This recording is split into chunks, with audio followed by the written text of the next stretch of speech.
Pinapanood mo ang video na ito ngayon dahil may isang bagay sa likod ng isip mo na gumugulo sa'yo. Isang gaway na alam mong kailangan mong gawin. Pero tuwing naiisip mo ito, nakakahanap ang utak mo ng libo-libong dahilan para gawin ang kahit ano maliban dito. Kung bibigyan mo ako ng eksaktong 14 na minuto o gaano man kahaba ang video na ito, ituturo ko sa iyo kung paano sirain ang prokrastinasyon ng tuluyan. At hindi ako tumutukoy sa isa na namang corny na self-help technique na susubukan mo ng 1 linggo at iiwan mo rin. Ang tinutukoy ko ay kumpletong reprogramming ng nervous system mo. Isang pagbabagong napakalalim na aalis ka rito na may ibang-iba ng approach sa mga mahihirap na gawain sa buhay mo. Alam ko kung ano ang pakiramdam niyan. Iniisip mong tamad ka, mahina, at walang disiplina. Pero humanda ka. Malalaman mo ang isang nakakagulat na katotohanan. Walang kinalaman ang prokrastinasyon sa willpower. Ito ay tungkol sa isang system sa utak mong sobrang napasama ang pagkakaset. At kung ibibigay mo ang buong atensyon mo ngayon, walang pause, walang cellphone, wala nang ibang ginagawa. Ginagarantiya akong aalis ka rito na alam kung paano baguhin ang mga pattern na ito habang buhay. Pero bago tayo magpatuloy, hinihiling ko lang na isubscribe mo ang channel, i-like ang video upang mas marami pa ang maabot nito, at i-on ang notification bell para hindi ka mahuli sa susunod na content. Ngayon, balik tayo sa video. Kabanata 1. Wasakin ang pinakamalaking kasinungalingan. Uumpisahan ko sa pagsira sa pinakamalaking kasinungalingan na sinasabi mo sa sarili mo araw-araw. Nagpo-procrastinate ako kasi tamad ako. Mali. Ang prokrastinasyon hindi katamaran. Sa katunayan, mas parang isang uri ng takot na nakatago. Unti-unting sinisira ang buhay mo nang hindi mo namamalayan. Ipapaliwanag ko ang nangyayari sa utak mo tuwing iniiwasan mo ang isang mahalagang gawain. Dahil kapag naintindihan mo ito, mababago ang buhay mo. May maliit na bahagi sa utak mo na tinatawag na amygdala. Kasing laki lang ito ng walnut, pero kinokontrol nito halos lahat ng ginagawa mo o iniiwasan mong gawin. At milyon-milyong taon ng ebolusyon ang nag-program dito ng isang misyon. Hanapin ang banta. Iligtas ka. Pero ito ang problema. Bobo ang amygdala mo. Hindi nito kayang i-distinguish kung humaharap ka ba sa leon sa savana o kailangan mo lang tapusin ang report na overdue. Para dito, pareho silang nakamamatay na panganib. Kapag naisip mo ang presentation na kailangan mong gawin, yung project na 3 linggo ng huli, o mahirap na usapan na kailangan mong gawin sa boss mo, tumutunog ang alarma ng amygdala. Ang anib, tumakbo ka o mamamatay ka. At pagkatapos, ang prefrontal cortex mo, ang pinaka-rational at evolved na bahagi ng utak mo, ay biglang nagiging kalaban. Sinusunod dito ng bulag ang alarma ng amygdala at nagsisimula itong gumawa ng pinaka-kumbinsing dahilan sa buong mundo. Wala akong oras ngayon. Kailangan ko pang mag-research. Gagawin ko pag mas inspired ako. Hindi magandang araw ngayon. Bukas na lang. Ayon sa pag-aaral mula sa University of Rochester, ang mga rason na ito na akala mong rational, hindi sila totoong rational. Mga rationalization lang sila para bigyang katwiran ang desisyong ginawa ng utak mo matagal na. Tumakbo palayo. Isang neuroscientist na may higit 20 taong karanasan ang nagsabi, ang primitive brain mo ay may iisang misyon, anatilihin kang buhay. At para dito, kahit ano na hindi tiyak, hindi komportable o pwedeng magdulot ng sakit ay tinatrato nitong banta. Kaya inia-activate nito ang automatic escape mode. Kapag iniiwasan mong simulan ang mahalagang gawain, Hindi dahil ayaw mong magtagumpay, kundi dahil may primitive na bahagi ng utak mong bulong ng bulong. Paano kung mag-fail ka ng malala? Paano kung malaman mong hindi ka pala magaling? Paano kung isipin ng lahat na isa kang impostor? Mas mabuting wag na lang magsimula. Ito ang unang revolusyonaryong punto na kailangan mong maintindihan. Ang prokrastinasyon ay misconfigured defense mechanism. Hindi ka sinasabotahe ng utak mo. Pinoprotektahan ka nito sa maling paraan. At may scientifically proven na paraan para i-reprogram ito. Kabanata 2. Ang sikretong hindi alam ng lahat tungkol sa dopamine. Para ma-hack ang prokrastinasyon, kailangan mong maintindihan ang neurobiology nito.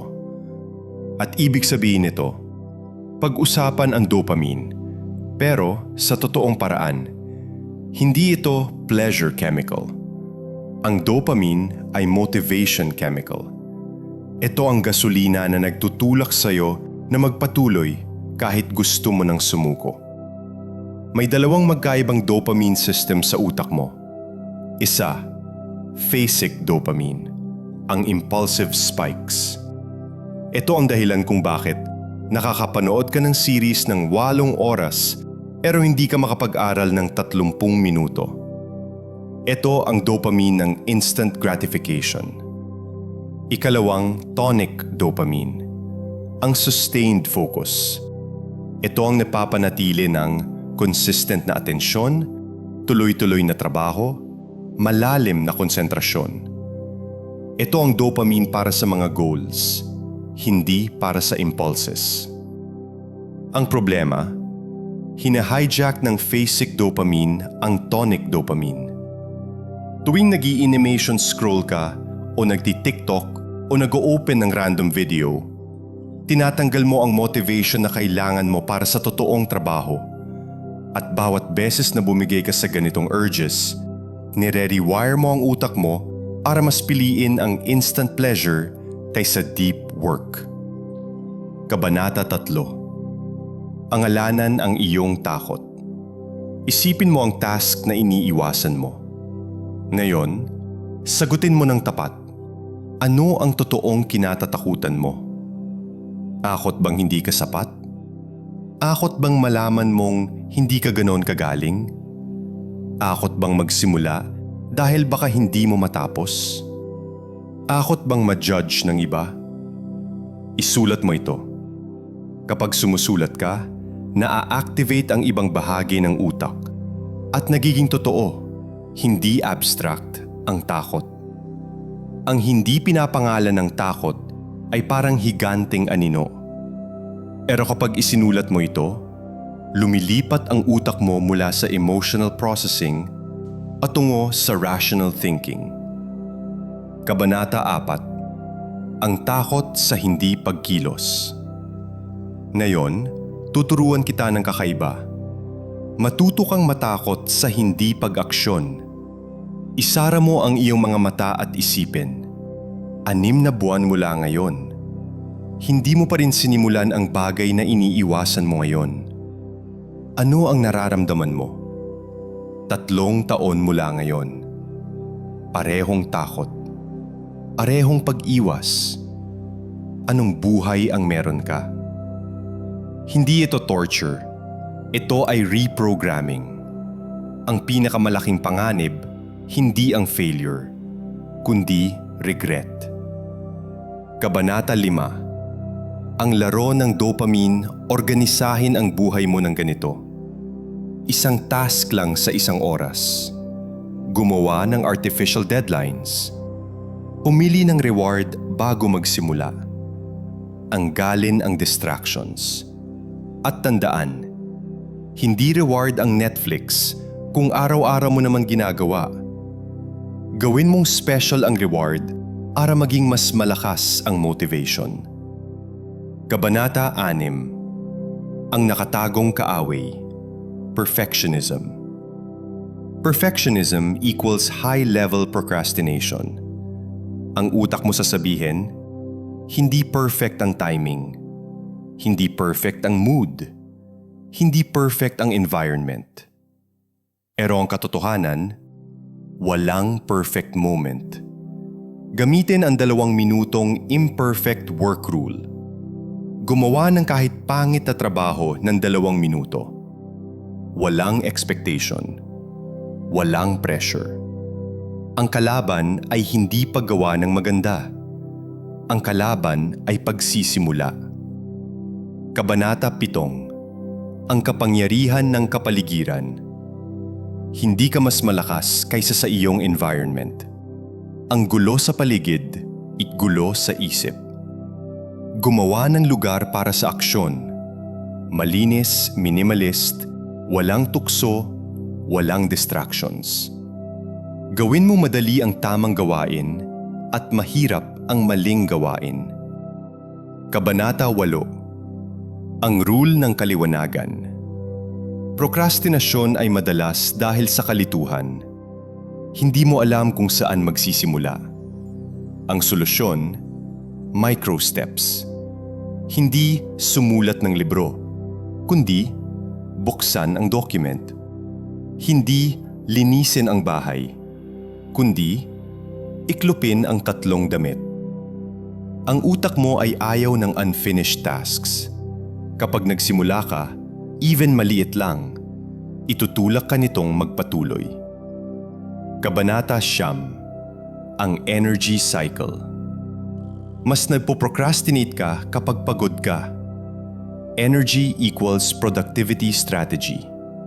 Matulog ng maayos, mag-ehersisyo, kumain ng tama, gamitin ang oras kung kailan mataas ang energy mo. Kung pagod ang katawan mo, hindi sapat ang kahit anong productivity trick. Kabanata 10. Ang kontrata sa iyong sarili. Prokrastinasyon ay lumalakas kapag walang commitment. Gumawa ng kontrata. Isulat ang task, pirmahan, i-display, o ipaalam sa iba. Gawing may tunay na consequence ang hindi paggawa. Identity shift ito. Kabanata 11. Ang identidad ng mandirigma. Sa dulo, hindi ito tungkol sa teknik, kundi tungkol sa kung sino ang pinipili mong maging. Si Miyamoto Musashi ay hindi naghihintay ng motivation. Kumikilos siya. Dahil iyon ang identity niya. Hindi mo kailangang maging samurai, pero kailangan mong harapin ang pang-araw-araw mong laban. Tuwing umaaksyon ka, kahit takot ka, kahit may duda ka, kahit gusto mong magpabukas, inalalakas mo ang sarili mong warrior identity. At unti-unti, nagiging alaala na lang ang prokrastinasyon. Salamat sa panunood hanggang dulo. Inaanyayahan kitang panuorin ang video na lumalabas ngayon sa screen mo. Sigurado akong may matututunan ka rin doon. Maging present. Maglakad ng may danggal. Sundin ang landas.